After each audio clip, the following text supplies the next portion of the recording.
Nasa supermarket ako kasama ang biyenan at hipag ko. Nang makita kong umabot sa 40,500 ang bill, sabay nilang sinabi na naiwan daw nila ang kanilang pera. Ngumiti lang ako.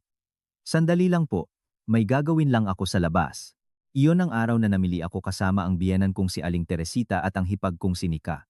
Akala ko isa lang itong ordinaryong weekend grocery run, pero ito pala ang magiging huling pagkakataon na aakalain nilang kaya nila akong lokohin ng ganun-ganun na lang.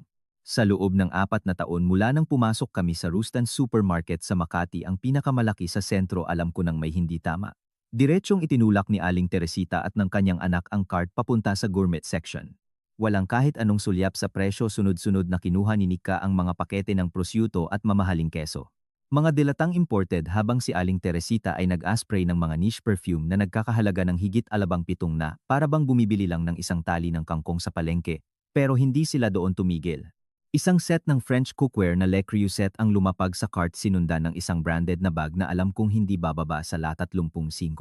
Ako na nakatayo sa likuran nila, pinapanood kung paano unti-unting napupuno ang cart at nararamdaman ko ang pagkirot ng sikmura ko. Dahan-dahan ko silang pinaalalahanan, pinapanatili ang normal na tono ng boses ko. Mama, kung ganyan po karami ang bibilhin ninyo, siguro po'y nakapagdala kayo ng sapat na pera, di ba? Huminto si Aling Teresita at lumingon, binigyan ako ng tingin na kasintalim ng kutsilyo. Anong ipinapahiwatig mo sa tanong mo, Eliza? Akala mo ba'y kinakapos kami ng pera sa bahay na to? Si Nika na nasa tabi niya ay humagikgik na may halong pang-aasar. Huwag kang mag-alala, ate. Kaya ka nga may magandang sahod, di ba? Nang marinig ko ang linyang iyon, alam kong plinano na nila ang lahat.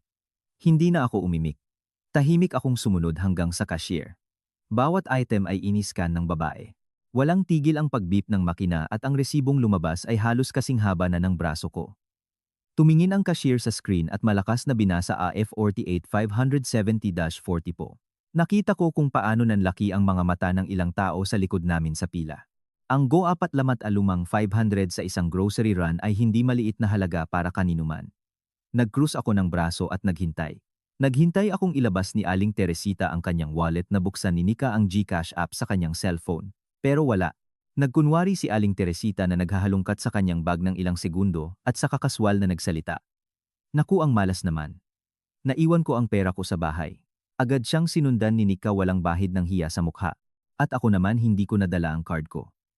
Sabay silang lumingon sa akin na may ekspresyong napaka-natural, napaka-ensayado na para bang obligasyon kong magbayad. Kung ito'y tulad ng dati, malamang ay napabuntong hininga na lang ako at kinuha ang card ko. Pero sa araw na iyon, hindi ako natinag. Tumingin ako diretso sa cashier at malinaw kong sinabi, "Miss, pwede po bang pakitabi muna itong mga pinamili?" Medyo nagulat ang babae, pero tumango siya.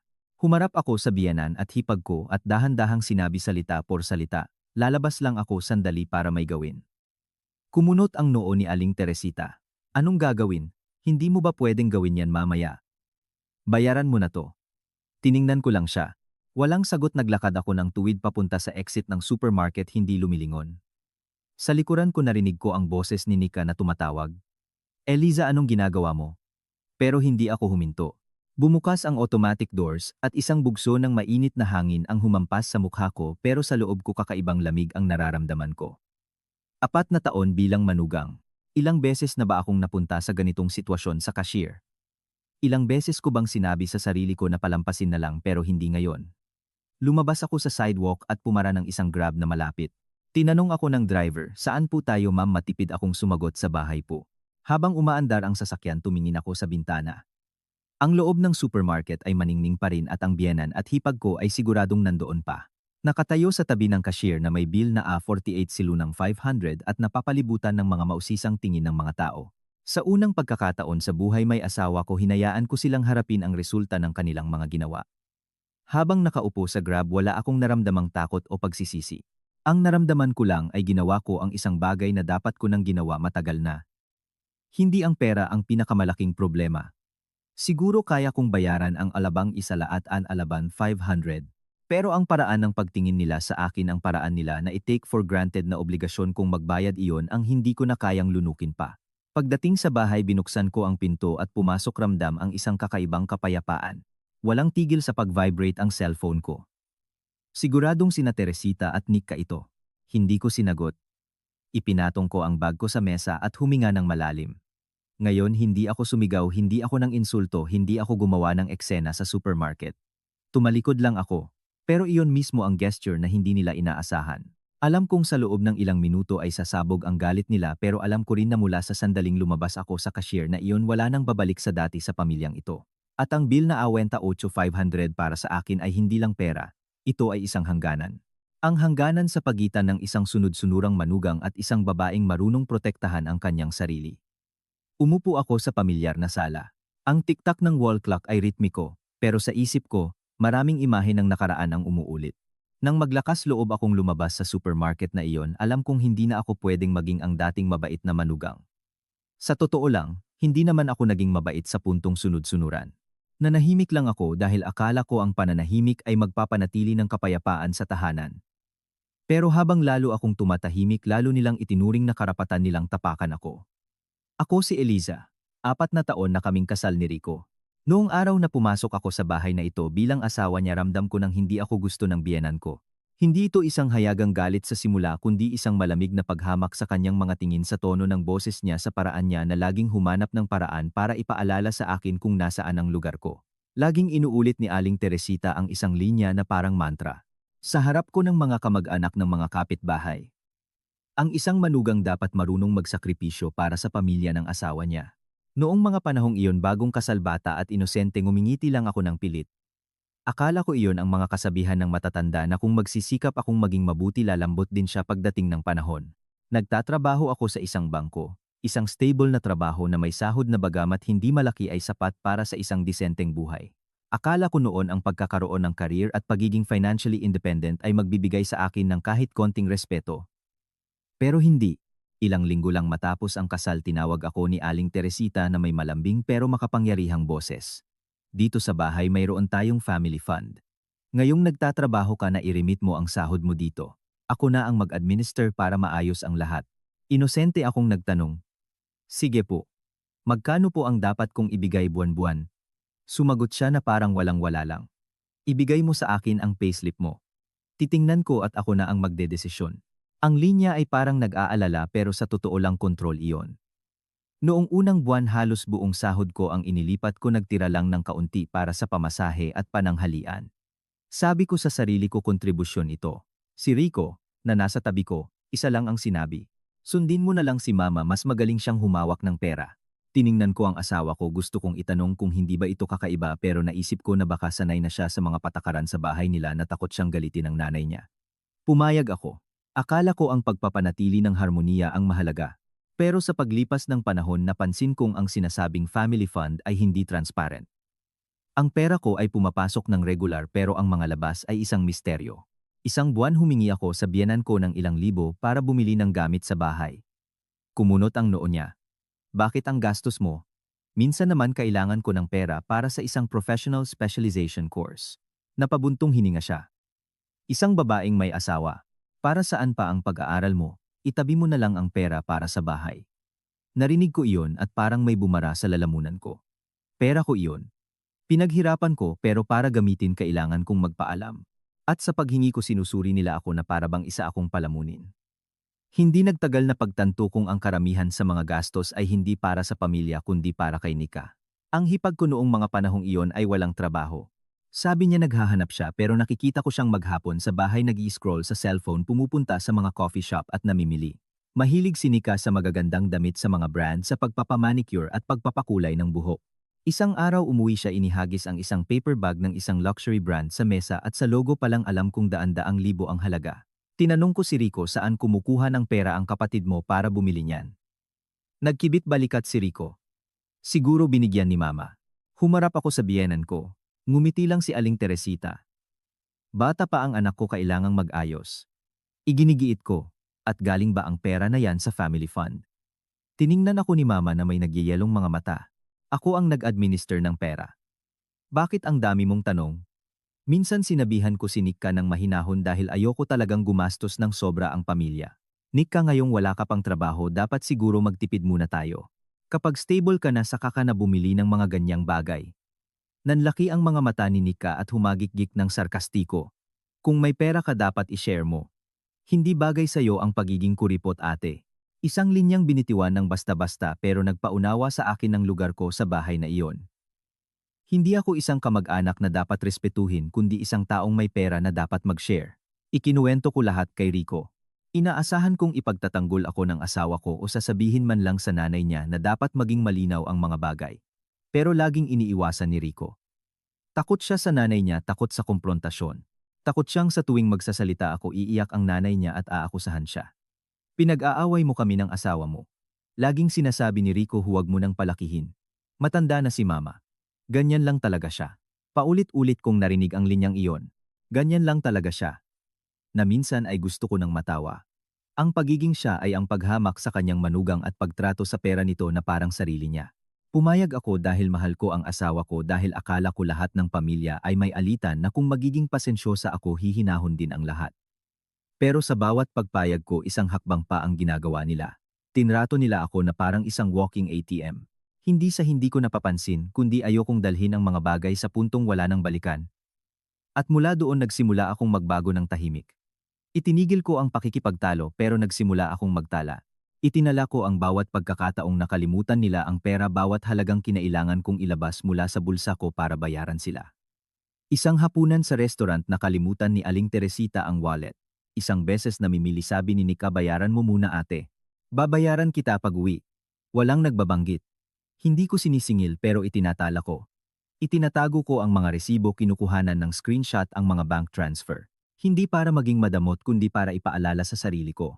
Pinagkakamalan nilang obligasyon ang kabaitan ko. May mga gabi na habang nakahiga katabi ni Rico nakatingin ako sa kisame at tinatanong ang sarili ko kung nabubuhay ba ako bilang asawa o bilang isang empleyadong sumusuweldo. Umuuwi akong pagod galing sa trabaho para makinig sa mga parinig para ibigay ang sahod ko para panoorin kung paano nagiging luho para sa iba ang pera ko. May panahon na lumambot ako na kinukumbinsi ang sarili na para ito sa pagtulong sa hipag ko. Pero habang lalo akong nagbibigay lalo niya itong itinuring na karapatan. Habang lalo akong nagtitiis lalo namang lumalakas ang loob ng biyenan ko. Hindi ako tanga. Naghihintay lang ako ng tamang pagkakataon. Isang pagkakataon na napakalinaw na hindi na kailangan ng mahabang paliwanag. Isang pagkakataon na isang kilos lang ay sapat na para maintindihan nila. Mula ngayon hindi na ako ang magbabayad ng bill. At ang pagkakataon na iyon ay dumating sa anyo ng isang resibong halos 1 metro ang haba sa cashier ng isang supermarket. Matapos ang gabing iyon kung saan tinanong ko ang sarili ko kung asawa ba ako o walking ATM, nagsimula kong alalahanin ang bawat pangyayari ng may masakit na kalinawan. Hindi dahil sa galit kundi tulad ng isang taong sinusundan ang bawat buhol sa lubid na dahan-dahang humihigpit sa kanyang leeg.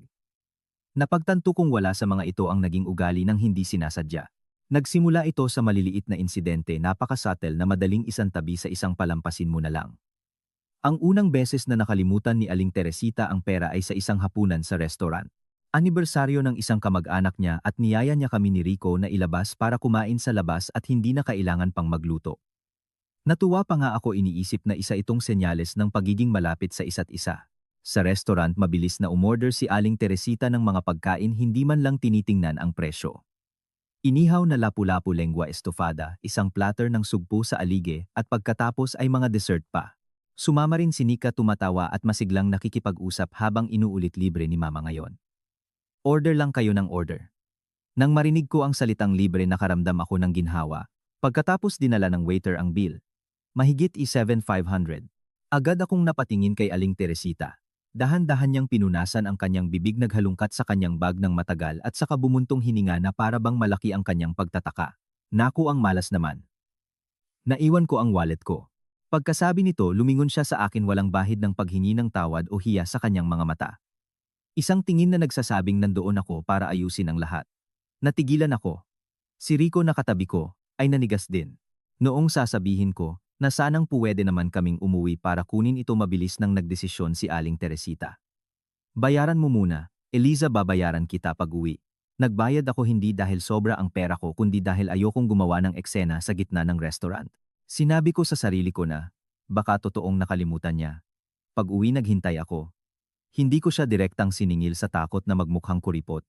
Inisip kong maaalala naman siguro ng isang matanda. Lumipas ang isang araw 2 isang linggo. Walang binanggit si Aling Teresita na para bang hindi nangyari ang hapunan na iyon. At ang pinakainis ko ay ang kanyang kilos. Normal na normal siya. Inutusan niya akong gawin ang mga gawaing bahay at kinausap ako na parabang obligasyon ko ang lahat. Iyong unang beses ay parang isang pagsubok at naipasa ko ito sa paraang pinakagusto nila. Naintindihan nilang susuko ako para sa pakitang tao para sa pamilya dahil sa takot sa gulo. Mula noon mas dumalas ang linyang naiwan ko ang wallet ko, pero sa iba't ibang sitwasyon para mas mahirapan akong tumanggi. Ang pangalawang beses ay hindi sa restaurant kundi sa bagong cellphone ni Nika. Noong araw na iyon kinaladkad ako ni Nika na mamili sabi niya ay para magliwaliw. Hindi ko gusto ang mga ganitong lakad pero ngumiti siya ng matamis. Samahan mo ako ate. Para hindi ako maligaw. Pagdating sa tindahan, pinili ni Nika ang pinakabagong modelo isa na halatang mahal. Sinabi ng sales attendant ang presyo at hindi man lang siya natinag. Nang oras na ng pagbabayad, nagkunwari siyang binubuksan ang wallet at kumunot ang noo. Hala kulang ako ng 12,000. May credit limit yata ang card ko. Saka siya lumingon sa akin at kahit nakangiti pa rin ang tono niya ay isang utos. Bayaran mo muna yung kulang ate. Pag uwi natin transfer ko agad sa'yo. Ilang segundo akong natigilan. Ang alabindadolabing ay hindi maliit na halaga. Pero puno ang tindahan, naghihintay ang sales attendant, at si Nika ay umaarteng napaka-natural na parabang normal lang na ako ang magbabayad para sa kanya. Nagtiimbagang ako at nagbayad. Paglabas ng tindahan yakap-yakap ni Nika ang kahon ng cellphone tuwang-tuwa at paulit-ulit na sinasabi. The best talaga ang ate ko mahal na mahal kita. Narinig ko ang salitang mahal at nakaramdam ako ng kilabot. Anong klaseng pagmamahal ang inaakalang obligasyon ng iba na gastusan ka? Naghintay ako ng 1 linggo. Dahil wala siyang transfer, nag-text ako ng maayos. Nika, yung inabono ko pala sa cellphone mo. Pwede mo na bang i-transfer? Nabasa niya at agad na nag-reply. Ang sagot niya ay nagpahinto sa paghinga ko. Siningil mo ako ate, ganyan ka ba sa pamilya mo? Tiningnan ko ang screen at nanginginig sa galit ang mga kamay ko. Hindi ito paghingi ng tawad o dahilan sa pagka-delay kundi isang akusasyon ng pagiging kuripot. Idinagdag pa niya ikaw na nagtatrabaho sa Bangko Barya lang sa'yo ang awit 12,000. Ikinuwento ko ang nangyari kay Rico. Hindi ko siya hiniling na sigawan ang kapatid niya. Kailangan ko lang na may sabihin siyang makatwiran. Pero bumuntong hininga lang si Rico tulad ng dati niyang pag-iwas. Huwag mo nang palakihin yan. Bata pa si Nika at bugso ng damdamin. Kakausapin ko na lang siya. Ang kakausapin ko na iyon ay hindi nangyari. Kung kinausap man niya ito ay padaplis lang. At si Nika ay lalong naging walang hiya. Ang pananahimik ng asawa ko ang lalong nagpababa ng tingin nila sa akin dahil naintindihan nilang gaano man ako mainis kay Rico lang ako magrereklamo at si Rico ay laging pipiliin ang madaling paraan. Sa tuwing may ganitong nangyayari nararamdaman kong nakukulong ako at binubusalan ng sarili ko. Hindi sa hindi nila alam na naiinis ako, alam na alam nila pero kumbinsido silang hindi ako papalag. At isang araw may narinig akong usapan na tuluyang gumising sa akin. Umuwi ako galing trabaho ng mas maaga. Paglapit ko sa pinto ng kwarto ng biyenan ko narinig ko sina Aling Teresita at Nika na nag-uusap sa loob. Tumatawa si Nika. This time gusto kong bumili ng mga luxury cosmetics at bagong bag. Agad na sumagot si Aling Teresita. Sige, kunin mo. Huwag kang mag-alala sa kanya. Nagtanong ulit si Nika. Paano kung magreklamo? Bumigkas si Aling Teresita ng isang pangungusap na kasintatag ng isang hatol. Hayaan mong si Eliza ang magbayad. Hindi yan papalag. Natigilan ako. Hindi dahil sa pera, kundi dahil sa kung paano nila ako binigyan ng kahulugan sa isang pangungusap. Hindi yan papalag. Para akong sinampal. Sa buong panahong ito, kinukumbinsi ko ang sarili ko na mga kapabayaan lang iyon na hindi nila sinasadya. Pero ang pangungusap na iyon ay nagpatunay na lahat ay intensyonal. Pinag-uusapan nila pinaplano at inilalagay ako sa posisyon ng tagabayad lang. Mula sa araw na iyon sinimulan kong ihiwalay ang mga account ko. Hindi ako gumawa ng eksena, hindi ako nagdeklara, hindi ako nagreklamo. Tahimik lang akong nagbago. Kapag sumasahod ako itinatabi ko muna ang para sa akin at saka ko inililipat ang sa tingin ko'y tama imbes na ibigay lahat tulad ng dati. Alam kong darating ang araw na mapapansin ito ni Aling Teresita at magagalit siya pero hindi na ako takot. Dahil ang pinakakinatatakutan ko ay nangyari na. Hinamak nila ako sa puntong naniniwala silang hindi ako maglalakas loob na ipagtanggol ang sarili ko. At gumawa ako ng isang malinaw na desisyon sa isip ko na parang pumirma ako ng isang panunumpa sa sarili. Sa susunod na subukan nila ang modus na nakalimutan ang pera hindi ako magbabayad, hindi bilang paghihiganti kundi para putulin ang mapanganib na ugaling iyon. Kung hindi ko ito puputulin habang buhay kong babayaran ang buhay ng iba. Nasa bahay ako hindi pa man nakakapaghugas ng kamay at walang tigil sa pag-vibrate ang cellphone. Nakakabingi. Ipinapakita ng screen ang mga pangalan biyenan. Nika. Biyenan ulit. Sinilent ko ang cellphone at itinumba sa mesa. Kakaiba. Sa loob ng 4 na taon tuwing nararamdaman kong nasusukol ako nagpapanik ako at iniisip kung paano ipapaliwanag ang lahat para kumalma ang sitwasyon. Pero sa araw na iyon pagkatapos kong lumabas sa supermarket malinaw ang isip ko halos nagyayelo. Hindi ko kailangang sumigaw, hindi ko kailangang gumawa ng eksena. Gusto ko lang ayusin ang mga bagay ng minsanan at kung sino man ang kailangang makita ito ng sarili nilang mga mata. Nagsuot ako ng tsinelas at dumiretso sa kusina para kumuha ng isang basong tubig. Medyo nanginginig ang kamay ko hindi sa takot kundi dahil sa adrenaline na nararamdaman mo kapag nagpasya kang putulin ang isang bagay na matagal mo nang tinitiis. Umupo ako at pinagmasdan ang sala ang mga muebles na karamihan ay binili gamit ang perang ibinigay ko. Huminga ako ng malalim. Alam kong kung bibigay ako kung sasagutin ko ang telepono babalik lang ang lahat sa dati at mas lalo silang makakasiguro na totoo ang linyang hindi yan papalag. Hindi ko iyon hahayaan. Kinuha ko ang cellphone. Hindi ko tinawagan ang biyanan ko o si Nika. Tinawagan ko si Rico. Ilang beses itong nagring. Sumagot si Rico. Ang boses niya ay parang nasa labas. Eliza, tapos na ba kayo sa supermarket? Ang tono niya ay walang pakialam na para bang ang pamimili ngayon ay isang simpleng utos lang. Hindi ko sinagot ang tanong niya. Dumiretso ako sa punto na may boses na kalmado na ikinagulat ko mismo. Pumunta ka sa Rustan sa Makati ngayon din. May problema ang nanay at kapatid mo na kailangan mong ayusin. Nagkaroon ng katahimikan sa kabilang linya at saka nagtanong si Rico na may halong inis. Pinanatili kong matatag at mahinahon ang boses ko. Malalaman mo pagdating mo. Nagsimulang mainip si Rico. Bakit ang daming pasikot-sikot? Tawag ng tawag sa akin si Mama. Nang marinig ko iyon naintindihan kong desperado na sila. Pero hindi ko binigyan si Rico ng pagkakataong magpaligoy-ligoy. Tinapos ko ito nang may malumanay, pero tiyak na pangungusap. Kung hindi ka pupunta problema mo na yan. Hindi ko na yan responsibilidad. Pagkasabi nito ibinaba ko ang tawag. Pagkababa ko mas lumakas ang kabog ng dibdib ko. Hindi ako isang taong mahilig gumawa ng tensyon pero alam kong kung ipapaliwanag ko sa telepono susubukan ni Rico na mamagitan. Sasabihin niya na bayaran ko muna at aayusin na lang namin. At muli ako na naman ang magiging tagabayad para sa kanila. Kailangan kong makita ni Rico ang eksena gamit ang sarili niyang mga mata. Ang nanay at kapatid niya sa cashier nagkukunwaring naiwan ang pera na parang isang dula at nakatingin sa akin na para bang obligasyon ko. Kailangan niyang masaksihan ang mga tingin ng mga tao, marinig ang kanilang mga komento. Sa pamamagitan lamang ng personal na pagkikita, hindi niya maitatanggi na inaabuso nila ako. Nag-vibrate ulit ang cellphone. Ang biyanan ko. Hindi ko sinagot. Si Nika hindi rin. Alam kong magbabago sila ng taktika. Mula sa galit sa pakiusap sa pagbabanta. Binaliwala ko. Tumayo ako at naglakad-lakad sa sala sinusubukang panatilihing kalmado ang paghinga. Sa isip ko inuulit ko na wala akong ginagawang masama. Tumatanggi lang akong magpaabuso. Mga 10 minuto ang lumipas tumawag ulit si Rico. This time mas apurado ang boses niya. Eliza, nasaan ka? Sabi ni Mama umalis ka raw. Maikli kong sinagot, nasa bahay ako. Sandaling naputol ang hininga ni Rico at saka mabilis na sinabi, pero bakit mo ginawa yon? Nasa gitna ng supermarket si Mama. Pinagtitinginan siya ng lahat. Gusto mo ba siyang ipahiya? Napatawa ako ng mapait, pero mahina. Bakit hindi mo tanungin ang nanay mo kung bakit niya inilagay ang sarili niya sa sitwasyong yan?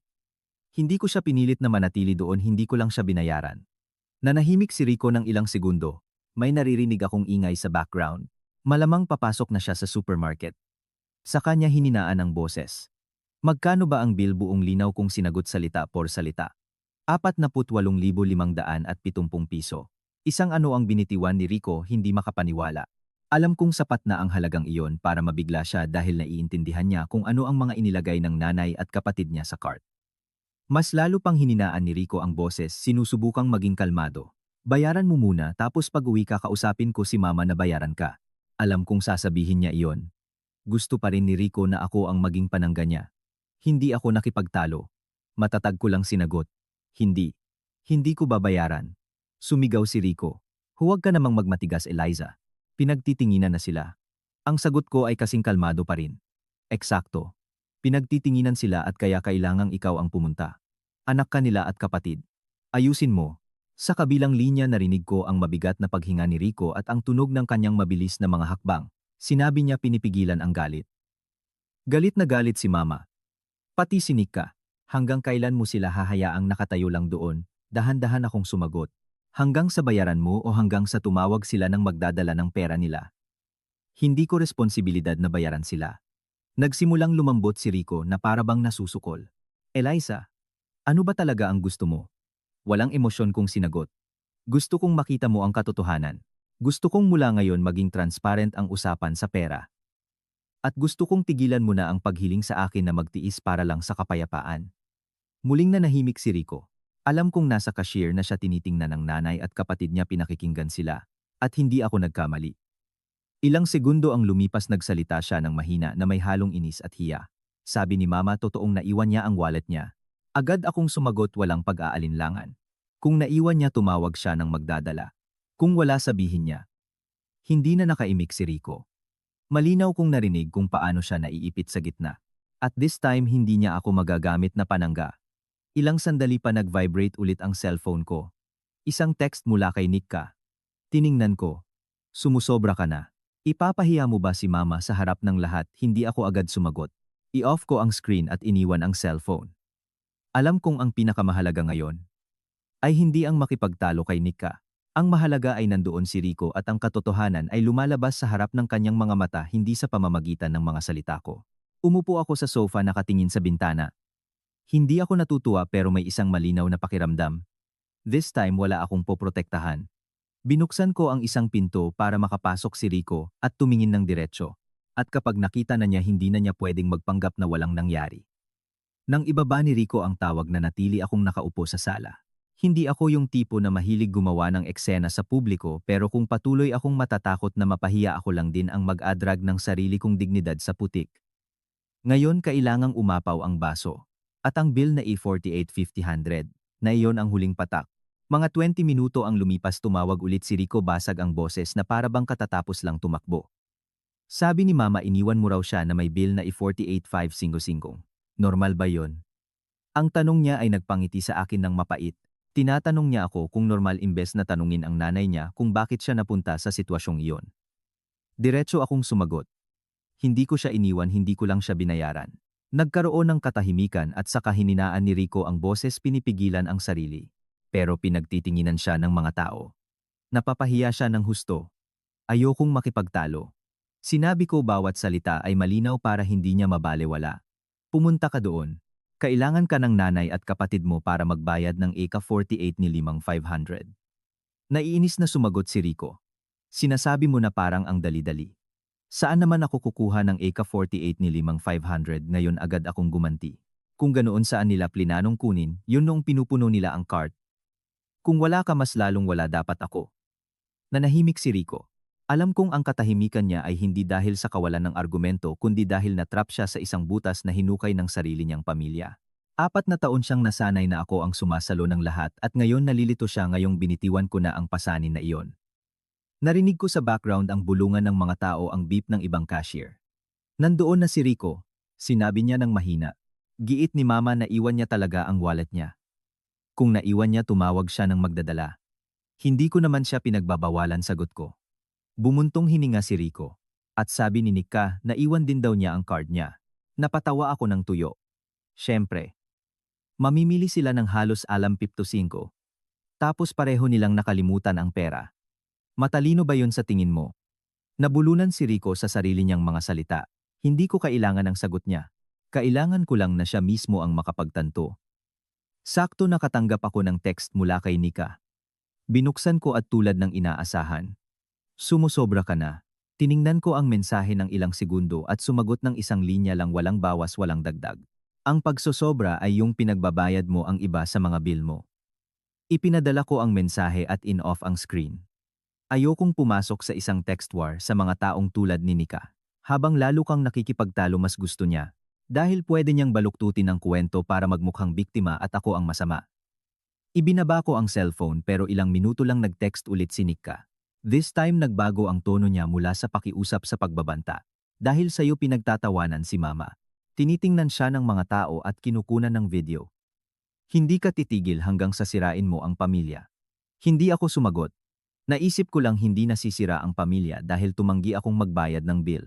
Nasira ito dahil itinuturing nilang obligasyon kung bayaran ito. Matagal nang may lamat. Ngayon naging kitang-kita lang. Ilang sandali pa tumawag ulit si Rico, tensyonado ang boses na parabang naiipit sa dalawang pader. Eliza, makinig ka. Bakit hindi mo na lang ako i-transfer? Ako na ang magbabayad tapos pag-usapan natin pag-uwi. Nang marinig ko iyon, nakaramdam ako ng nagyayalong lamig. Parehong taktika, ibang salita lang. Tinanong ko siya, naiintindihan mo ba ang ginagawa ko? Sumagot si Rico na halos nagmamakaawa. Naiintindihan ko, pero pinagtitinginan na sila ngayon. Pinutol ko siya. Eksakto. Pinagtitinginan sila. At nag-aalala ka na tinitingnan nila ang nanay mo pero hindi ka nag-alala noong 4 na taon nila akong tinitingnan habang inaabuso ng asawa mo. Nanahimik si Rico. Pinanatili kong kalmado ang boses ko pero bawat salitang sinasabi ko ay isang bagay na nilunok ko sa loob ng 4 na taon. Rico, sasabihin ko ito sa huling pagkakataon. Wala akong ita-transfer. Hindi ako magbabayad. Kung totoong naiwan ng nanay mo ang pera, tumawag siya ng magdadala. Kung wala siyang pera, alisin niya ang mga pinamili at bayaran lang ang kailangan. May patakaran ang supermarket. Wala akong ginagawang iligal. Biglang sumigaw si Rico. Sa ginagawa mo, sinusukol mo siya. Agad akong sumagot ng may matatag na boses. Hindi ko siya sinusukol. Itinigil ko lang ang pagsalo sa kanya. Siya ang naglagay sa sarili niya sa sitwasyong iyan sa pag-aakalang puwede siyang bumili ng kahit ano at laging may magbabayad. Narinig ko sa background ang matinis na boses ni Aling Teresita. Malamang nasa tabi na siya ni Rico. Nampuglig ko ang in-4PC. Sabihin mo sa kanya, bumalik siya dito ngayon din. Anong klaseng manugang, yan iniiwan ang biyenan na parang pulubi. Nang marinig ko iyon, natawa ako. Isang mapait na tawa. Tinatawag niya akong nang iwan na parang pulubi samantalang siya ang nandoon na tumatangging magbayad. Hindi ko siya direktang kinausap. Kinausap ko si Rico, na may tiyak na tono. Narinig mo, sinasabi pa rin ni Mama na ako ang may kasalanan. Hindi niya nakikita ang pagkakamali niya. Para saan pa ang pagbalik ko? Huminga ng malalim si Rico. Nang hina ang boses niya. Eliza, kumalma ka. Kalmado ako, sagot ko. Sobrang kalmado, kaya hindi ako bumalik. Hindi ako nakipagtalo sa supermarket at hindi ako gumawa ng eksena sa harap ng mga estranghero. Umalis lang ako. Nanahimik si Rico. Alam kong ang katahimikan na ito ay dahil nakita na niya ng sarili niyang mga mata. Narinig niya ang nanay at kapatid niya gamit ang sarili niyang mga tainga. At sa unang pagkakataon, hindi niya mapapagpaganda ang kwento. Habang nakaupo ako at iniisip na hihinahon na ang lahat, tumunog ulit ang cellphone. Isang unknown number. Sinagot ko. Boses ito ng cashier, magalang pero hindi komportable. Excuse me po ma'am, kayo po ba yung kasama ng 2 ginang kanina? Tumatawag po ako. Tungkol sa pinamili na mahigit 48,500 na nakahold po dito. Babalik pa po ba kayo para bayaran? Tiningnan ko ang mga kamay ko at maikli akong sumagot. Ang namili po ay ang biyenan at hipag ko. Pakisunod na lang po ang patakaran ninyo. Nag-atubili ang cashier. Kasi po ma'am, gumagawa po sila ng gulo at kinailangan na po naming tawagin ang manager. Matatag kong sinabi. Tawagin niyo po. Pananagutan ko ang mga sinabi ko.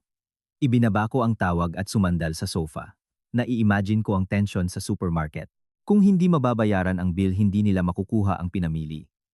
At kung nascan na ang pag-cancel nito ay nangangailangan din ng proseso. Maiinis ang mga tao sa pila. Kinailangan ng bumaba ng manager.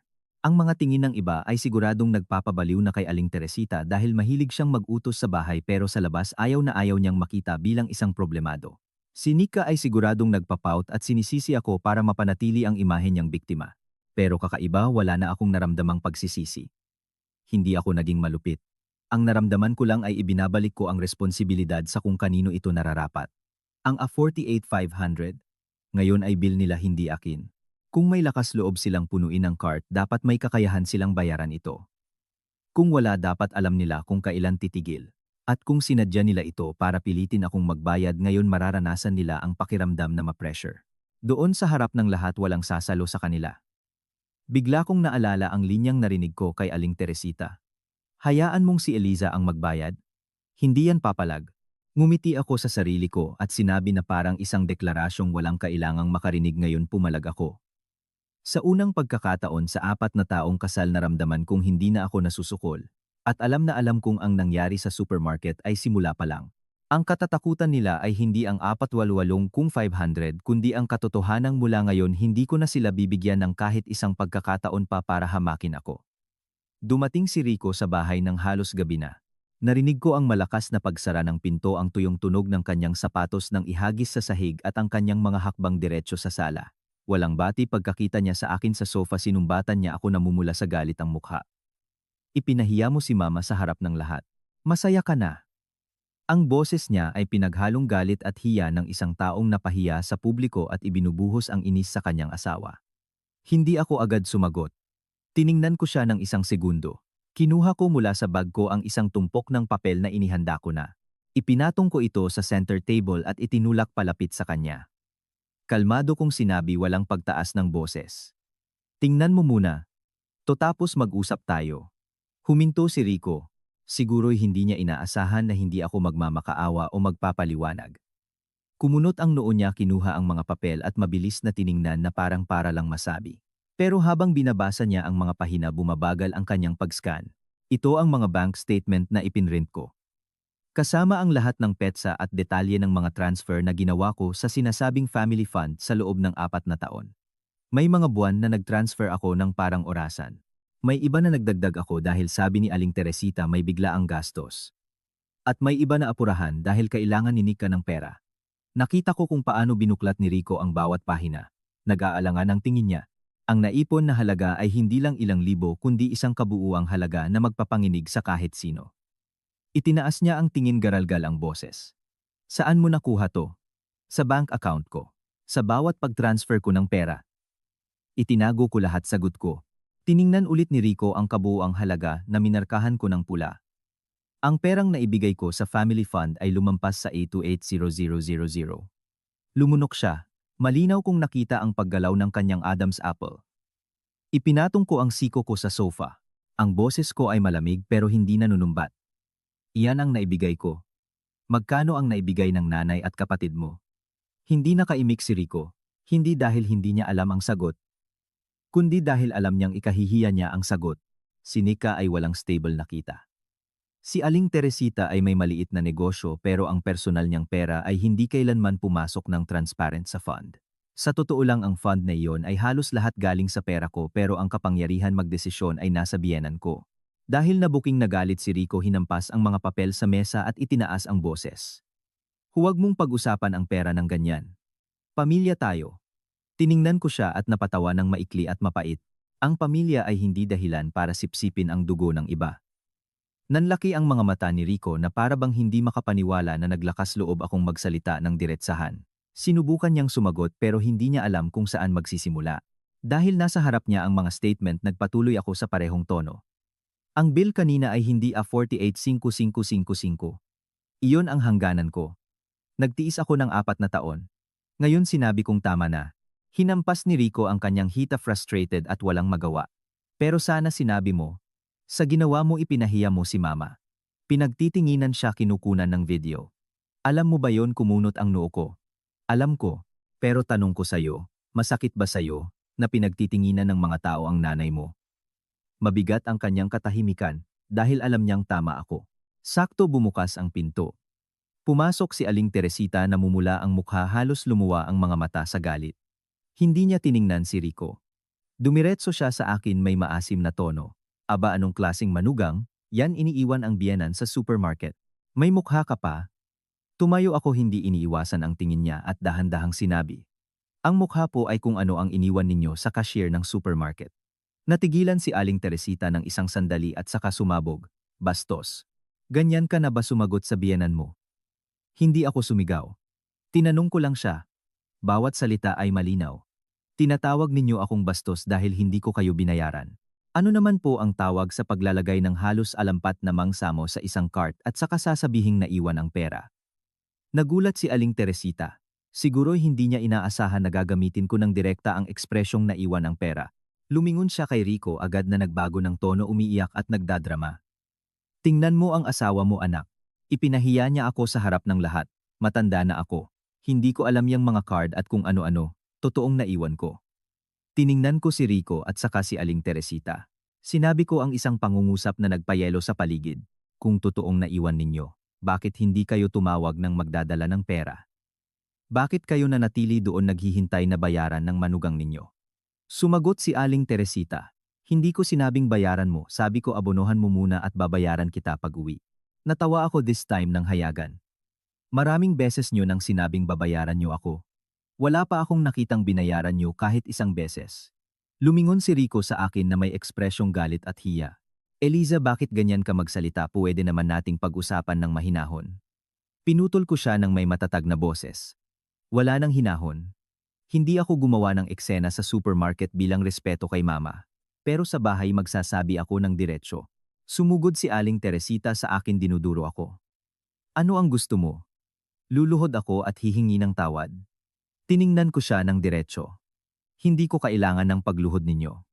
Kailangan ko ng kalinawan at respeto. Sakto dumating si Nika, nang gigigil pa rin ang mukha. Pumasok siyang nagkukunwaring umiiyak, basag ang boses pero ang mga mata niya ay nagpupukol ng tingin ng purong galit dahil sa'yo pinagtawanan si mama. Masaya ka na? Humarap ako sa kanya, ang boses ko ay nagyeyelo.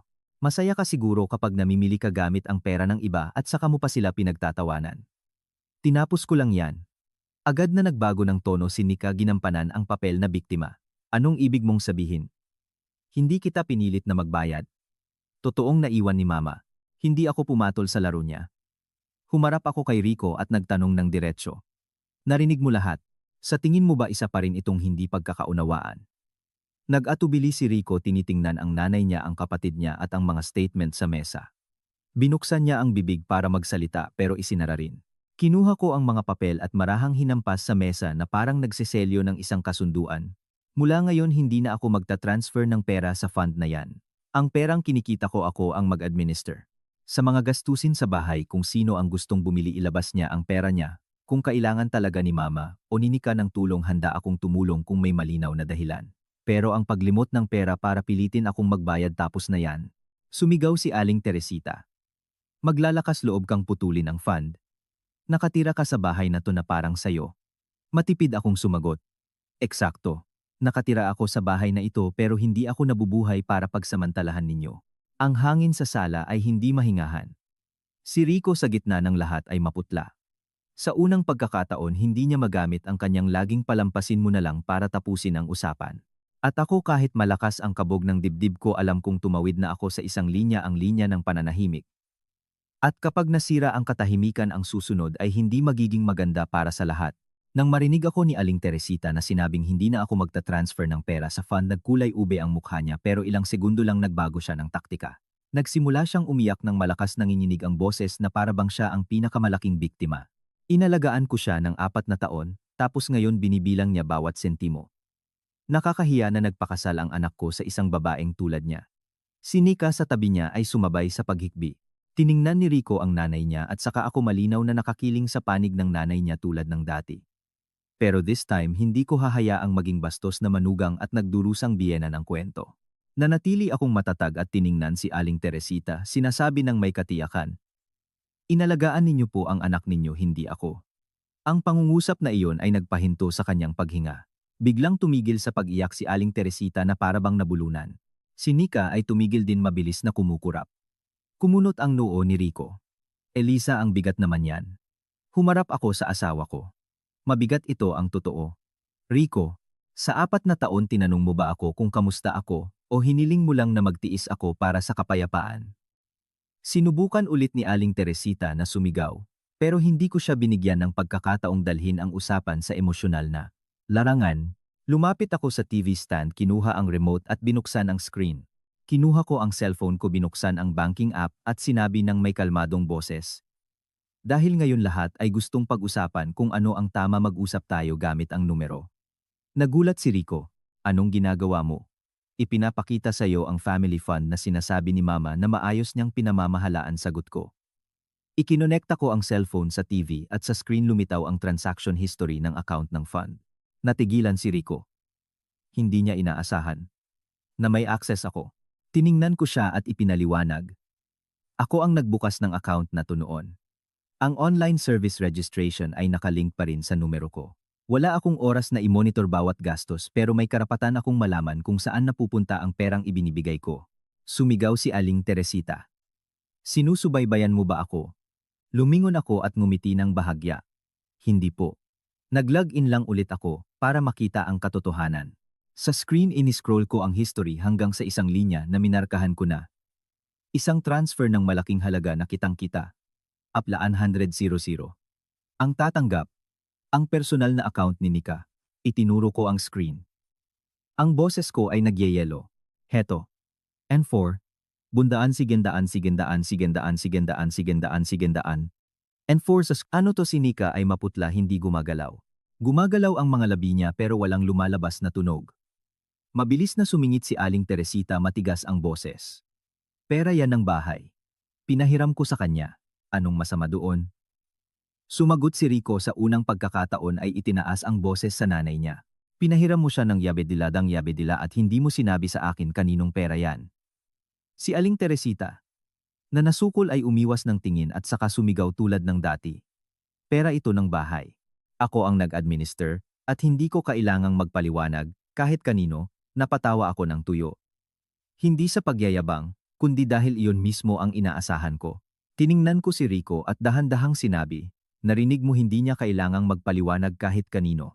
Kung sa'yo na anak niya hindi siya nagpapaliwanag, ano sa tingin mo ang tingin niya sa akin sa bahay na to? Binuksan ni Rico ang bibig para magsalita, pero hindi na nakaimik. Tiningnan niya ang mga statement sa mesa, ang screen ng TV, saka ang nanay niya at nagsimulang mag-crack ang tingin niya. Si Nika na nakabawi na ng hininga ay bumulong. Invest ko sana. Ibabalik ko rin. Iniling ko ang ulo ko. Invest saan? Sinubukan ni Nika na maging kapani-paniwala. Sa isang negosyo, ginipit ko siya walang takas. Anong negosyo? Sabihin mo? Nag-atubili si Nika. Naghahanap ng lusot ang mga mata niya. Gusto ko sanang magbukas ng isang aesthetic clinic. Napatawa ako ng mapait.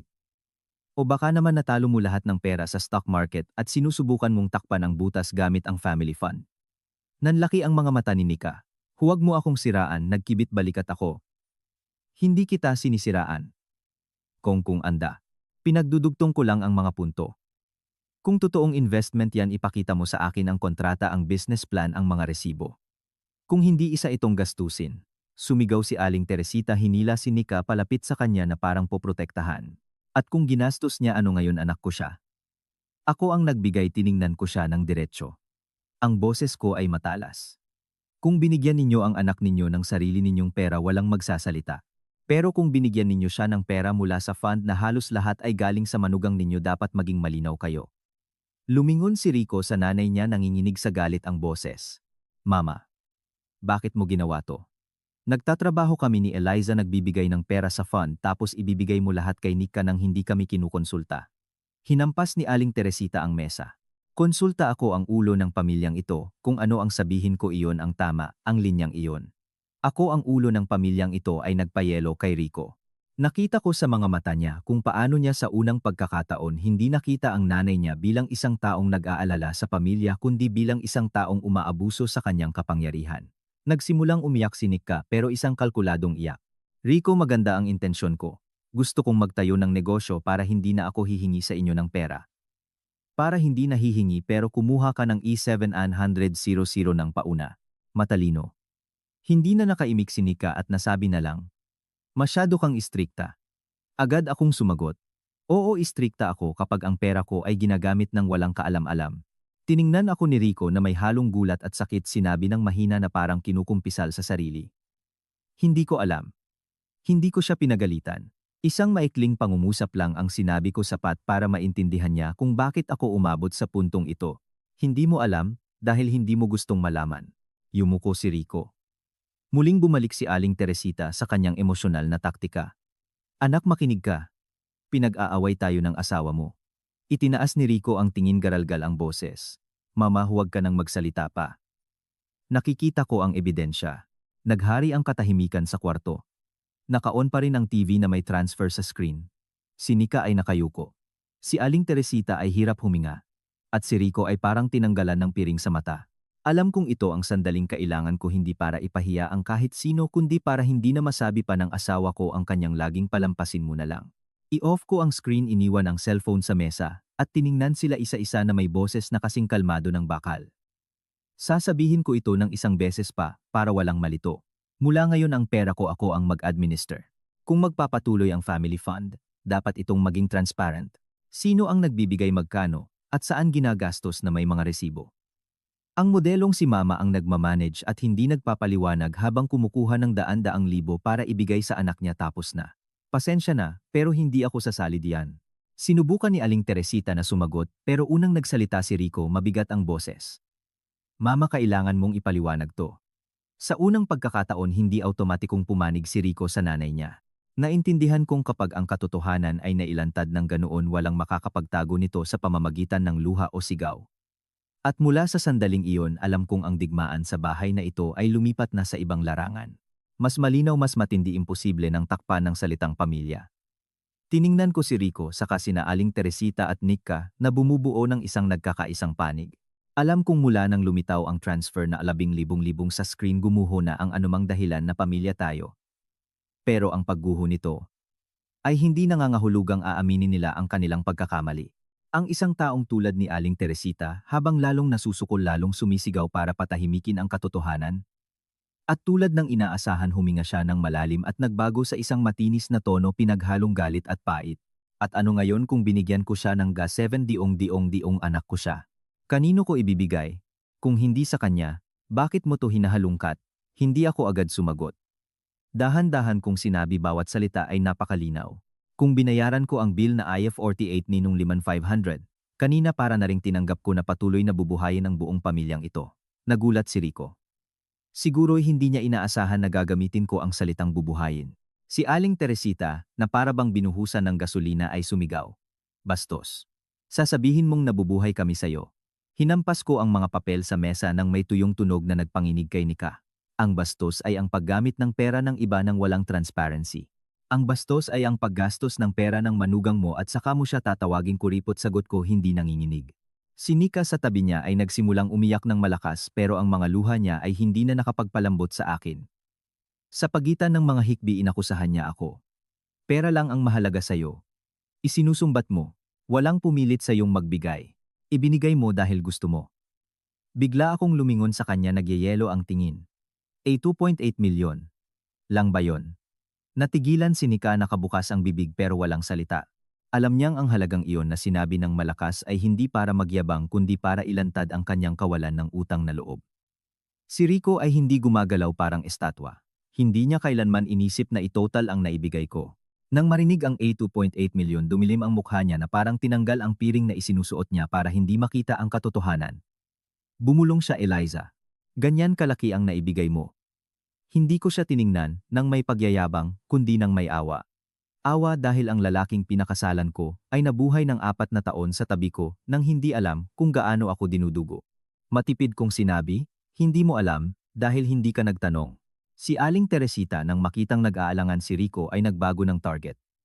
Lumingon siya sa kanya. Ang boses niya ay isang sit-sit na puno ng pressure. Anak, anong ginagawa mo diyan? Hahayaan mong tapakan ng asawa mo ang nanay mo.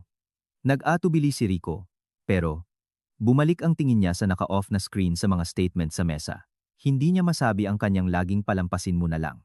At ang katahimikan niya ang lalong nagpagalit kay Aling Teresita.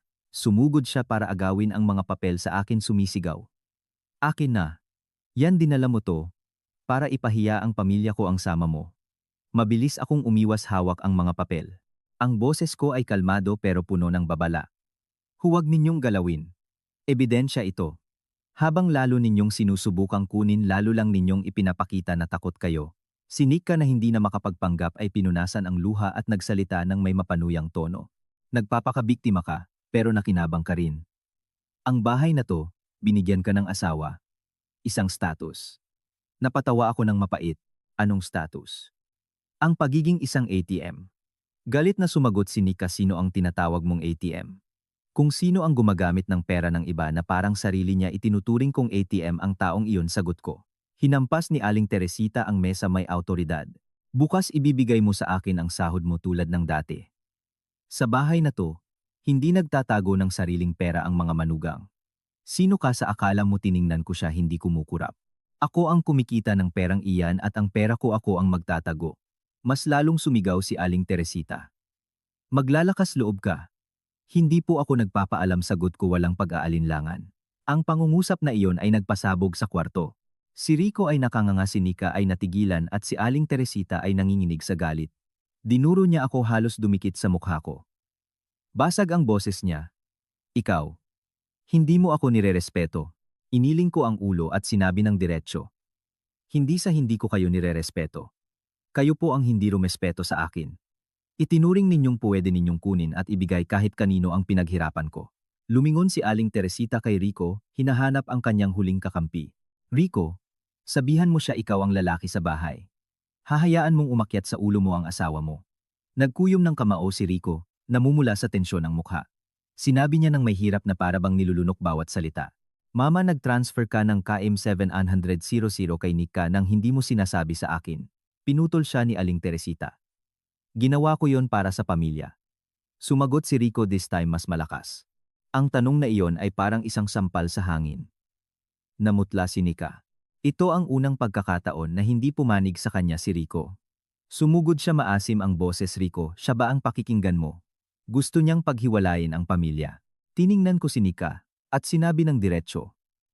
Walang mas makakapaghiwalay sa isang pamilya kaysa sa isang taong tinatrato ang iba na parang ATM. Sinubukan ni Nika na magpatuloy pero itinaas ko ang kamay ko para pigilan siya, matatag ang boses. Mula sa susunod na buwan, ititigil ko na ang pag-transfer ng pera sa fund.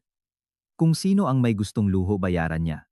Kung sino ang gustong bag, pabango o prosciutto, bayaran niya. Kung kailangan ng pera para sa isang bagay na talagang para sa pamilya, uupo tayo, mag-uusap ng malinaw, magpaplano at magkakasundo. Si Aling Teresita na parabang nabaliw ay sumigaw. Pababayaan mo kaming magutom.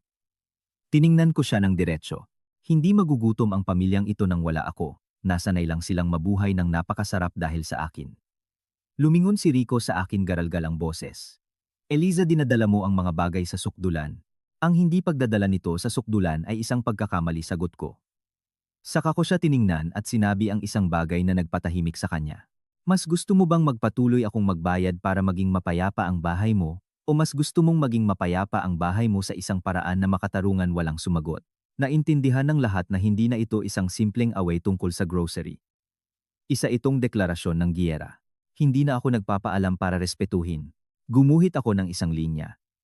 At ang linyang iyon ay kaguguhit lang sa gitna ng sala, napakalinaw na walang makakapagpanggap na hindi ito nakita. Pagkatapos ng gabing iyon, ang bahay namin ay naging isang freezer. Hindi dahil sa panahon kundi dahil sa lamig ng mga tingin, ng mga hakbang, ng mga putol na pangungusap na ipinupukol na parang mga pana. Hindi na ako sinisigawan ni na Aling Teresita at Nika, pero ang kanilang katahimikan ay hindi isang tigil putukan.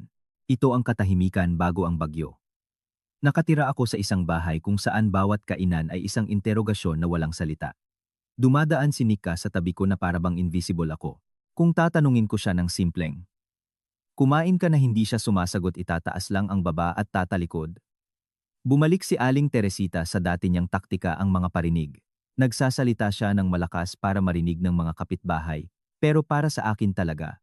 Isang umaga pagbukas ko ng pinto, narinig ko siyang sinasabi sa kapitbahay, ang mga manugang ngayon grabe. Kapag may pera na minamaliit na ang pamilya ng asawa. Bumubulong ang kapitbahay. At ako nakatayo sa loob ng bahay, hinihigpitan ang hawak sa doorknob, tinatanong ang sarili kung pamilya ba ito o isang entabladong itinayo para ipahiya ako. Si Rico ay mas tahimik kaysa dati. Hindi na niya ako sinisigawan tulad noong unang araw, pero hindi rin siya malinaw na pumanig sa akin. Para siyang isang taong hati sa dalawa, na may nanay sa isang panig at asawa sa kabila at pinili niyang hindi pumili. Tinitingnan ko siya at minsan gusto kong sabihin, maging lalaki ka naman, pero tumatahimik ako dahil naiintindihan kong ang desisyon ay hindi na nakasalalay sa mga salita ko kundi sa kung hanggang saan aabot ang katotohanan. Lumipas ang 2 araw na ganoon. Papasok ako sa trabaho, uuwi at lulubog sa mabigat na atmosperang iyon. Hindi ako naghahanap ng away, pero hindi rin ako sumusuko. Pinapanindigan ko ang linyang ginuhit ko. Walang perang inilipat sa fund. Walang binili para kina Nika at Aling Teresita. At doon ko napagtanto, kapag itinigil mo ang pagbibigay, nagiging kaaway ka. Sa ikatlong araw, habang nasa opisina ako, tumunog ang landline. Galing ito sa internal credit department ng bangko. Nakilala ko ang boses ng isang kasamahan, pero seryoso. Eliza, may 1 minuto ka ba? May i-confirm lang ako. May isang loan application for RA 1.2 million under your name sa system. Kailan mo ito in-apply? Akala ko nagkamali ako ng dinig. Anong sabi mo? Isang loan na AU 1.2 million? Tanong ko, naging garalgal ang boses ko. Matatag siyang sumagot, oo approve na at malapit nang mapunta sa verification. Pakitingnan mo kasi may nakita kaming ilang puntos na kailangan ng clarification. Natigilan ako. Nahulog ang ballpen sa kamay ko. 1.2 million. Hindi ito biro. Hindi ako kailanman nag-apply ng ganyang loan. Wala akong pinirmahang ganyang dokumento. Lumunok ako at sinabi sa kasamahan ko sandali ibigay mo sa akin ang application number. I-check ko ngayon din. Gamit ang numero pumasok ako sa system. Ang puso ko ay kumakabog na parang martilyo. At nandoon parang isang sampal ang kumpletong application kasama ang personal data ko, address, phone number, kahit mga kopya ng mga dokumento ko. Sa parte ng pirma ang pagkakasulat ay halos kamukha ng sa akin na sa unang tingin aakalain ng sinuman na totoo. Pero alam kong hindi iyon ang pirma ko. Pilit ang pagkakasulat, kulang ito sa pakurbang dulo na laging ginagawa ko. Nakaramdam ako ng kilabot. Hindi takot sa pera kundi sa isang bagay na mas malala. May gumagamit ng aking pagkakakilanlan para gumawa ng isang malubhang bagay. Sinubukan kong kumalma. Nagpaalam ako sa boss ko na lumabas sandali. Pumunta ako sa banyo at sa harap ng salamin nakita ko ang maputla kong mukha. Tinanong ko ang sarili ko sino ang gagawa nito. Sino ang may access sa lahat ng dokumento ko. Sino ang nakakaalam ng pirma ko. At ang sagot ay lumitaw ng napakalinaw na nasusuka ako. Sa bahay na iyon ang tanging taong nagtatago ng mga kopya ng SSS ID ko ng marriage certificate, mga bagay na si mama na ang magtatago para mas madali ay si Aling Teresita. Naalala ko ang lahat ng beses na sinabi niya akin na ang mga papeles baka mawala mo. Nagtiwala ako, ibinigay ko sa kanya.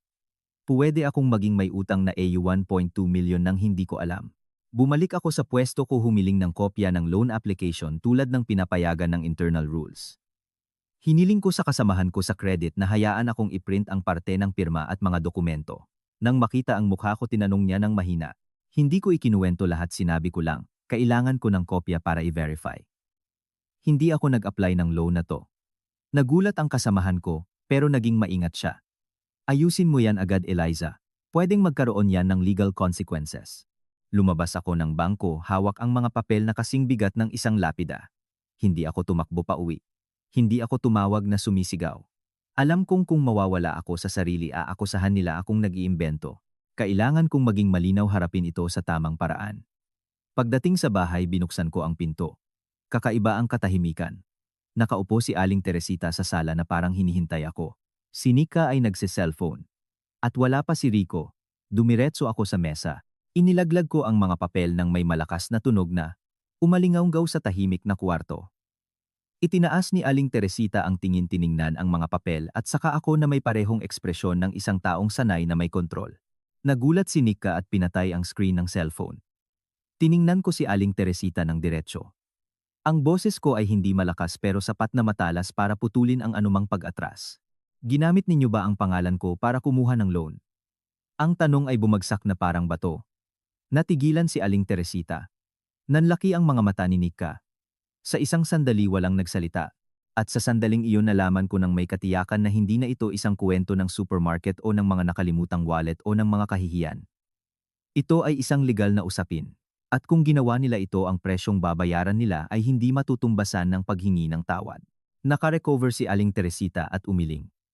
Naging matinis ang boses niya na parang isang biktima. Hindi ko alam ang sinasabi mo. Matanda na ako. Anong alam ko sa mga loan?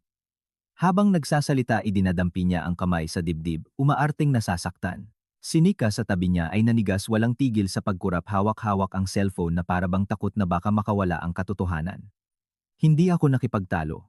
Kinuha ko ang isang pahina mula sa folder, inilagay sa harap ni Aling Teresita at itinuro ang pirma.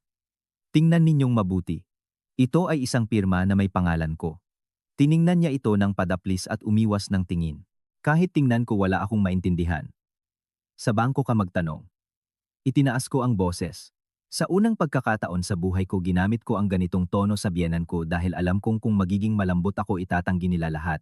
Kayo ang tinatanong ko, dahil ang mga dokumento ko kayo lang ang nagtatago. Walang iba sa bahay na to ang may hawak. Nagbago ng taktika si Aling Teresita at nagsimulang sumigaw para takutin ako. Tinatago ko ang mga papeles mo para hindi mo mawala, tapos ganyan ang igaganti mo sa akin. Aba, anong klaseng manugang? Tiningnan ko siya. Ang kalma ko ay nagyayelo. Kung itinatago ninyo, dapat itago ninyo ng maayos. Dahil kung nasa poder ninyo ang mga dokumento ko at ngayon ay may lumabas na loan na 1.2 milyon sa pangalan ko, kailangan ninyo akong bigyan ng paliwanag. Gumagalaw si Nika na para bang sinusubukang tumakas. Pinukol ko siya ng tingin at nanatili siyang tahimik. Kumuha ako ng isa pang pahina at itinulak palapit sa kanya. Heto, ang garantor. Tiningnan ni Nika ang papel at nawalan ng kulay ang kanyang mukha. Sa application sa section ng garantor nakalagay ang pangalan niya, ang SSS number niya at ang kanyang pirma. Hindi ito chismis o hula. Nandoon itim sa puti. Bumulong si Nika ito. Nagulat si Aling Teresita at lumingon sa kanya, sumitsit sa pagitan ng mga ngipin. Anong ginawa mo? Nanahimik si Nika. Ang mga mata niya ay gumagalaw. Si Aling Teresita, nakatatanggi lang na may alam nang makita ang pangalan ng anak, ay nag-react na parang alam niya ang lahat. Nang makita ko ang eksena, nakaramdam ako ng matinding lamig. Hindi dahil sa pera kundi dahil sa kung hanggang saan sila naglakas loob na umabot.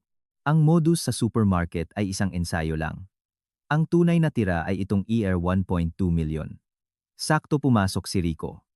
Nang makita ang tensyonadong paligid at ang mga papel sa mesa, huminto siya. Anong nangyayari dito? Hindi ako nagpaligoy-ligoy. Itinuro ko ang mga papel at sinabi ang isang pangungusap. Tingnan mo. Kinuha niya at sinimulang basahin. Habang nagbabasa, mas lalo siyang namumutla. Nang makarating siya sa parte kung saan si Nika ang garantor, nanginginig ang mga kamay niya. Itinaas niya ang tingin, tinitingnan ang nanay at kapatid niya. Mama Nika, ano to? Sinamantala ni Aling Teresita ang pagkakataon para ipagpatuloy ang kanyang pag-arte. Wala akong alam. Dumating siya na may dalang mga papel at inaakusahan ako. Lumingon si Rico sa akin na may halong panik at pakiusap. Eliza, kumalma ka. Siguradong hindi lang to pagkakaunawaan. Pinutol ko siya. Ang boses ko ay hindi malakas pero mabigat. Walang hindi pagkakaunawaan kapag may pekeng pirma sa isang application. Walang hindi pagkakaunawaan kapag ang garantor ay si Nika. Tiningnan ko si Rico ng diretso at nagtanong ng isang bagay na nagpatigil sa kanya. Gusto mo bang ayusin natin to sa bahay o tatawag ako ng pulis? Ang tanong ay bumagsak na parang martilyo. Namutla si Rico. Gumagalaw ang mga labi niya pero hindi makapagsalita. Sa sandaling iyon nakita ko ang totoong takot sa mga mata niya. Hindi takot sa galit ko kundi takot na ang isang usaping pampamilya ay lumabas ng bahay at maging isang kasong kriminal. Nagpanik si Nika, tumayo at lumapit na humihikbi. Ate, huwag mo nang palakihin to. Pansamantalang loan lang yan. Babayaran ko rin agad. Tiningnan ko siya, walang bahid ng awa.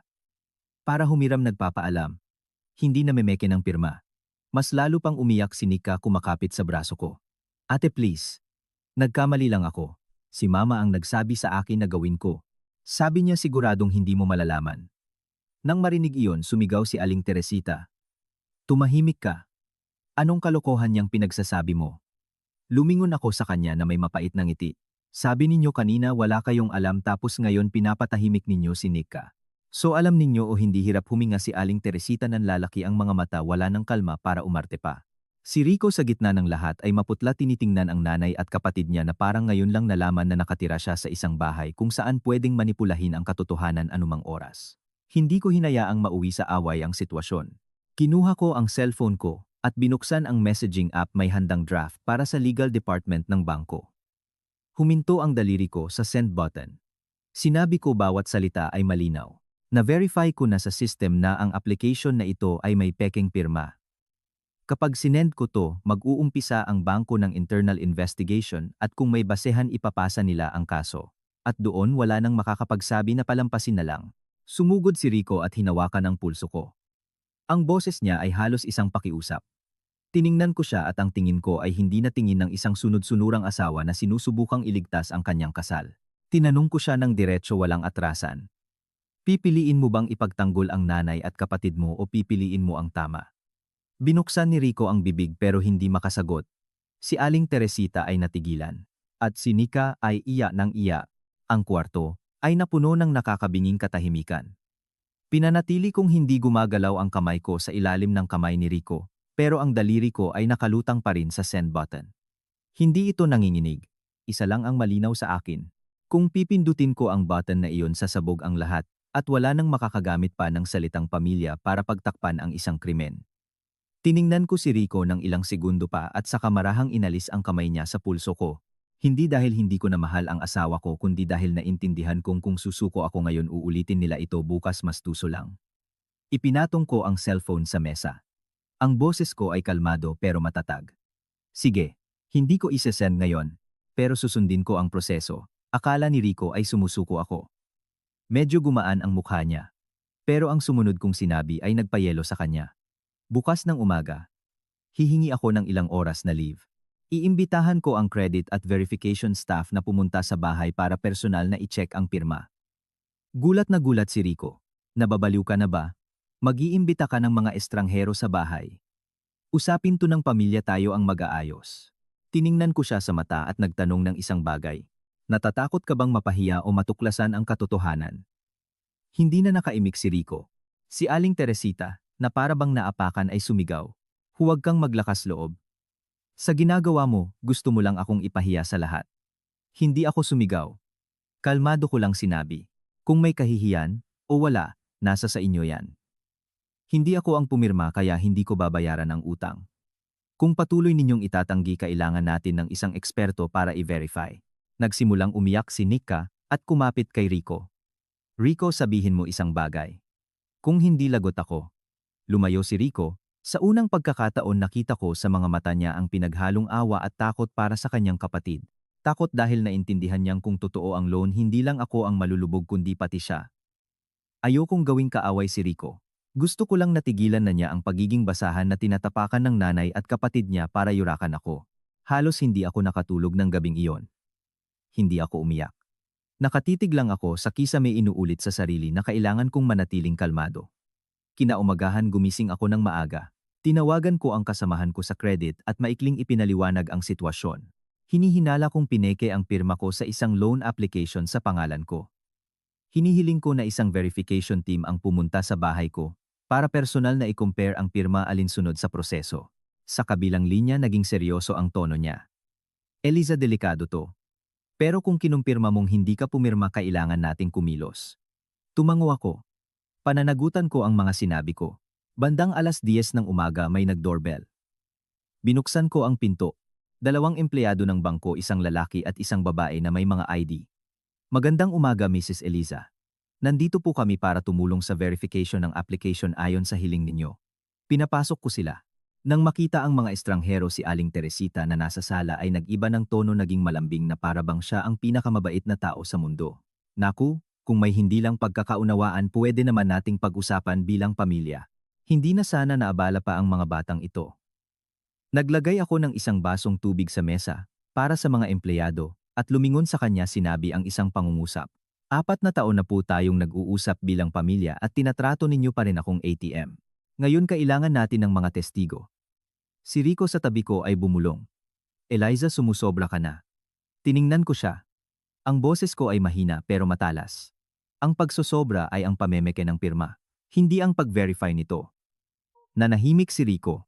Si Nika ay nakayuko sa isang sulok ng sofa, namumula ang mga mata, tinitingnan ang mga empleyado na parabang mga pulis.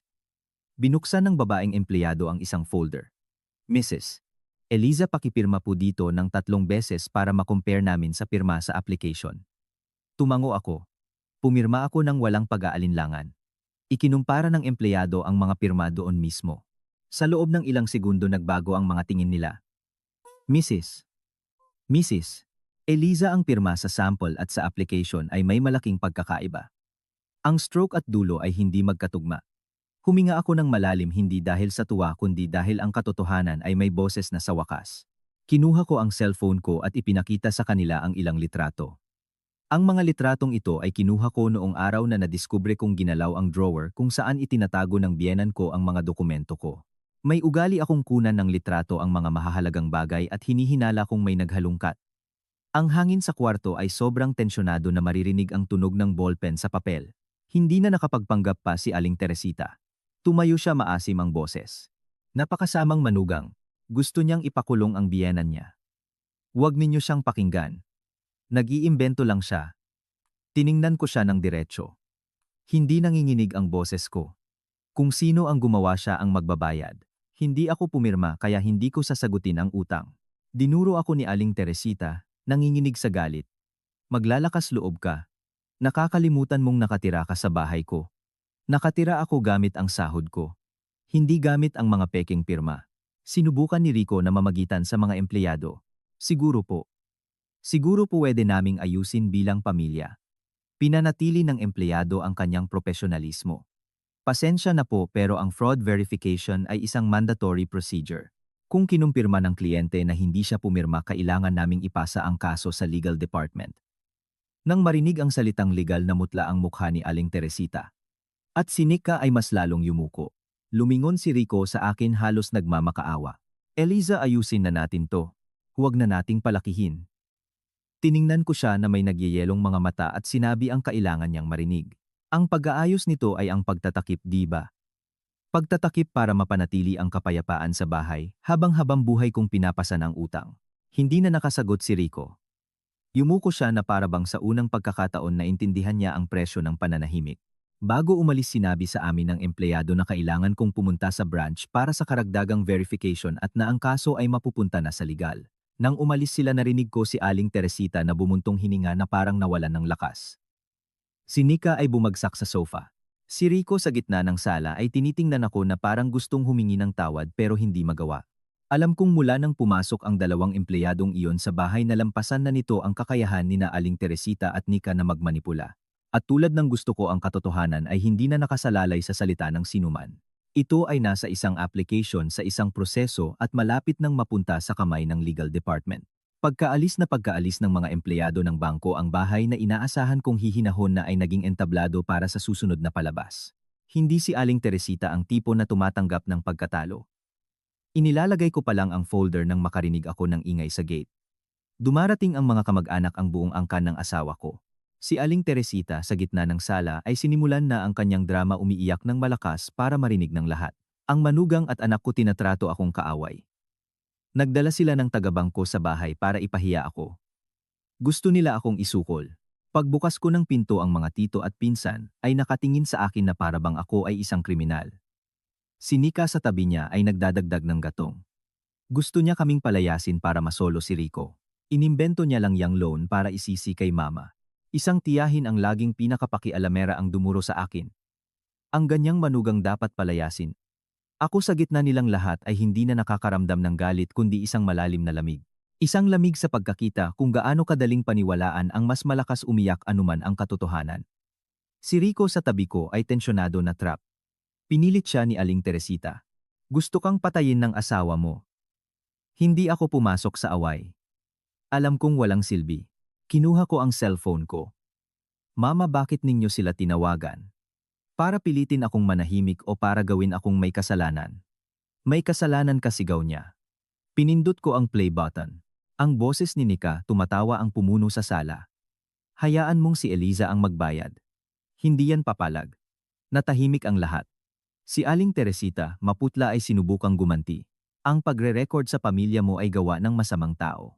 Ang masamang tao ay yung namemeke ng pirma para kumuha ng loan, sagot ko. Lumakas ang bulungan. Anong loan? Itinanggi ni Aling Teresita ang lahat. Si Nika sa kanyang papel na biktima ay umiiyak.